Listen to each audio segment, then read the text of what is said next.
नमस्ते, कैसे हैं आप सब। एक बार फिर से आपका स्वागत है। उम्मीद करता हूं कि आप सब अच्छे होंगे। तो अब बहुत से लोगों के ये सवाल थे कि रीट प्री में, रीट मेंस में एज कितनी चाहिए होती है, आयु कितनी चाहिए होती है। तो आज हम उसी की बात करने वाले हैं। और सबसे पहले आप सबको पता ही होगा कि सबसे पहले हम रीट प्री का एग्ज़ाम देते हैं। रीट प्री का एग्ज़ाम देने के बाद में हमको एक पात्रता पत्र मिलता है, एक सर्टिफिकेट मिलता है, जिसके बाद हमको जो है रीट मेंस देनी होती है। और रीट मेंस क्लियर करने के बाद में जो है हमारी जो है डॉक्यूमेंट वेरिफिकेशन होने के बाद में जॉब लग जाती है। ठीक है, तो रीट प्री सिर्फ आपको एक बार क्लियर करनी होती है। एक बार आप क्लियर कर लो तो आजीवन आपको पात्रता मिल जाती है। फिर अगर आप रीट मेंस ना क्लियर करो तो नेक्स्ट बार आपको डायरेक्ट रीट मेंस देनी होती है, रीट प्री नहीं देनी होती है। और इस बार जो है 2026 के एंड तक या 2027 के स्टार्ट में जो है रीट प्री होने की संभावना है। और इसके बाद में जो है रीट मेंस होने की भी संभावना है, लेकिन वो कब होगा इसकी जानकारी किसी को नहीं है, किसी को कंफर्म पता नहीं है। ये पूरा जो है सरकार पे ही डिपेंड करता है कि वो कब कराए। तो अब यहाँ पे बहुत से लोगों के यही सवाल है कि रीट प्री में क्या एज चाहिए होती है, रीट मेंस में क्या एज चाहिए होती है। क्योंकि बहुत से लोगों की क्या होती है, एज कम होती है, ज़्यादा होती है। और जो नोटिफिकेशन आता है किसी भी भर्ती का या कोई भी एग्ज़ाम का, उसमें साफ साफ लिखा हुआ होता है कि इतनी एज चाहिए होती है। ठीक है, या तो 18 वर्ष होना चाहिए या 40 वर्ष से ज़्यादा नहीं होना चाहिए। तो एज का जो है बहुत मैटर करता है, क्योंकि आप पूरी तैयारी करो और आपकी जो है एज ही पूरी ना हो तो आपकी सारी मेहनत एक तरीके से साइड हो जाती है। तो इसीलिए आज जो है हम यही जानने वाले कि एज कितनी चाहिए। तो सबसे पहले मैं आपको बता दूं कि रीट प्री के बारे में बात करते हैं, जो कि भी दिसंबर में, मतलब इस साल के 2026 के एंड में या 2027 के स्टार्ट में होने की संभावना है। जहाँ तक संभावना यही है कि 2027 के स्टार्ट में, फरवरी मार्च के आसपास में एग्ज़ाम होने वाले अगर होंगे तो। ठीक है, तो रीट प्री में क्या है, सबसे पहले क्वालिफिकेशन क्या चाहिए। रीट प्री में बैठने के लिए सबसे पहले क्वालिफिकेशन ये चाहिए कि आपको 12th पास होना चाहिए। और 12th पास होने के साथ साथ में आपका जो है BSTC या बीएड कॉलेज में एडमिशन होना चाहिए। मतलब आप उस कॉलेज में पढ़ रहे हो या पढ़ चुके हो, ये होना चाहिए। ठीक है, और अगर आप लेवल 1 की तैयारी करते हैं, 1 से लेकर 5वीं तक के टीचर, तो आपका BSTC में होना चाहिए। अगर आप 6ठी से लेकर 8वीं तक रीट लेवल 2 की तैयारी करते हैं तो आपका बीएड में होना चाहिए। तो रीट प्री में एक क्वालिफिकेशन क्या चाहिए कि या तो जो एग्ज़ाम देना चाहता है रीट प्री का, उसको BSTC या बीएड कॉलेज में एडमिशन होना चाहिए। कि मतलब ये है कि आज नहीं तो कल जो है उसकी BSTC बीएड कंप्लीट हो जाएगी। और अगर BSTC बीएड कंप्लीट भी है तो भी चलेगा। तो रीट प्री में जो है ये क्वालिफिकेशन चाहिए होती है। और इसके साथ में अगर आप रीट प्री का लास्ट वाला नोटिफिकेशन उठा के देखोगे, ठीक है ना, पूरा अगर ऑफिशियल नोटिफिकेशन को पढ़ोगे तो उस पूरे नोटिफिकेशन में आयु के बारे में, एज के बारे में, एज लिमिट कहीं पे भी नहीं दी हुई है कि इतनी आयु चाहिए, इतनी आयु चाहिए। ठीक है, और इस बार जब बहुत से लोगों ने रीट प्री के फॉर्म भरे थे तो उस फॉर्म में जो था, बहुत से लोगों की जो एज थी 16 साल 17 साल थी। ठीक है, मतलब 18 साल से भी कम थी, फिर भी जो है उसके फॉर्म भरा दिए गए। तो यहाँ पे मेरा सिंपल सा कहने का मतलब ये है कि रीट प्री में जो है अभी तक कोई एज लिमिट नहीं है।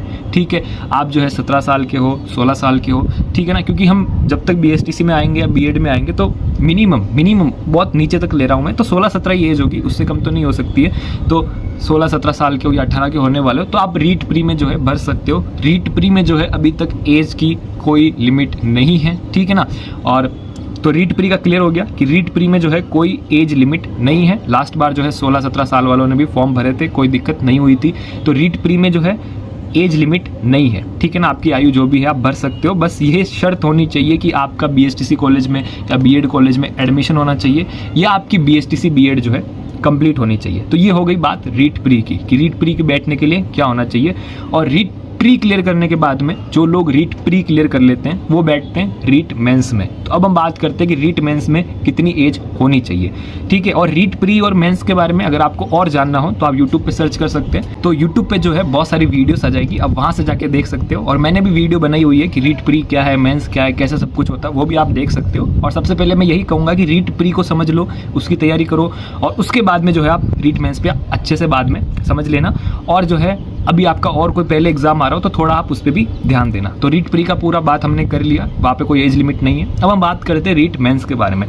तो रीट मेंस में जो लास्ट नोटिफिकेशन आया था या इसके पहले भी आया था, रीट मेंस में ये क्वालिफिकेशन थी कि आपकी BSTC या बीएड लेवल 1 वालों के लिए, ठीक है ना, सॉरी मैंने बीएड कह दिया, लेकिन मैं लेवल 1 वालों की बात कर रहा हूँ यहाँ पे, 1 से लेकर 5वीं तक के लोगों की मैं बात कर रहा हूँ। लेवल 1 वालों के लिए कि BSTC जो है आपकी, वो रीट मेंस के जो आवेदन के फॉर्म होते हैं, हम अप्लाई करते हैं, आवेदन के जो फॉर्म होते हैं उसकी लास्ट डेट से पहले कंप्लीट होने चाहिए।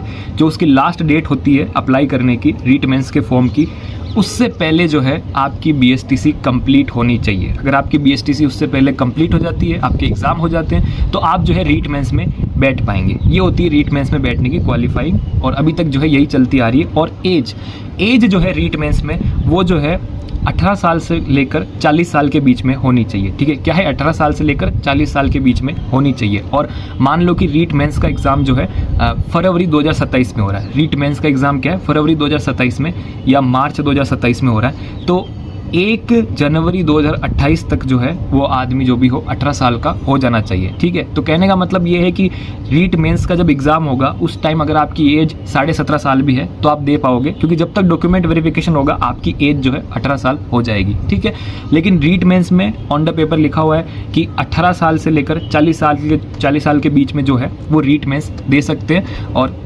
40 साल से थोड़ा ज़्यादा हो सकता है कुछ वर्गों में, कुछ कैटेगरीज में। कोई मान लो एक्स सर्विसमैन है, कोई विधवा है, कोई तलाकशुदा है या रिजर्व कैटेगरी से है, तो उनको जो है थोड़ी सी छूट मिलती है एज में। ठीक है ना, 1-2 साल की छूट मिलती है कि 42 साल के हो गए, 43 साल के हो गए, 45 साल के हो गए तो भी दे सकते हैं। ठीक है, लेकिन कम कभी नहीं होती। 18 साल वाले ही रीट मेंस में बैठ पाएंगे, लेकिन 17.5 साल एज हो तो भी वो बैठ पाएंगे।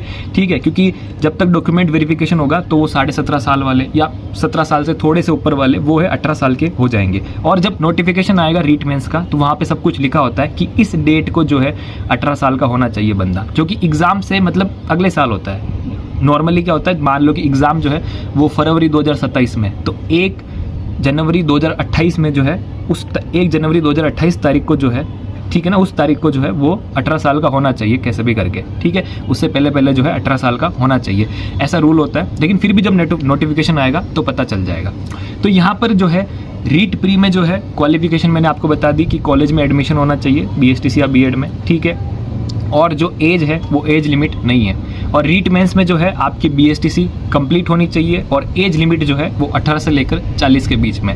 ठीक है, और अब रीट प्री का जब कभी भी एग्ज़ाम होगा ना तो आपको 6 महीने पहले पता चल जाता है, जैसे तैसे करके 6 महीने पहले पता चल जाता है। 4 महीने पहले फॉर्म भरे जाते हैं कि रीट प्री का एग्ज़ाम जो है होने वाला है, रीट प्री का एग्ज़ाम जो है होने वाला है। और इसके बाद में होगा रीट मेंस का एग्ज़ाम। तो जब कभी भी रीट मेंस का एग्ज़ाम होता है तो 1 साल पहले आराम से इजीली जो है 1 साल पहले पता चल जाता है, क्योंकि रीट मेंस का एग्ज़ाम जो है वो माध्यमिक शिक्षा बोर्ड वाले करवाते हैं, तो 1 साल पहले पता चल जाता है। तो 1 साल जो है रीट मेंस के लिए बहुत है अगर आप अच्छे से तैयारी करो, और रीट प्री के लिए जो है 6 महीने बहुत है अगर आप अच्छे से तैयारी करो तो। और बहुत से लोगों के ये भी सवाल थे कि हम रीट मेंस में बैठ पाएंगे या नहीं बैठ पाएंगे। तो देखो, ये कोई नहीं बता सकता, ये जब नोटिफिकेशन आएगा तभी पता चलेगा कि बैठ पाएंगे या नहीं बैठ पाएंगे। बाकी रीट प्री में जो है आप बैठ पाओगे, अगर आपने कॉलेज में एडमिशन ले लिया है तो आप रीट प्री में जो है बैठ पाओगे, और रीट प्री क्लियर करने के बाद में ही आप रीट मेंस में बैठ पाओगे। तो ये था सब कुछ कि क्या क्वालिफिकेशन चाहिए, कैसे चाहिए, क्या चाहिए, और उम्मीद करता हूँ कि आपको समझ में आया होगा। अगर आपके और कोई डाउट्स हो तो कमेंट बॉक्स में ज़रूर पूछ लेना।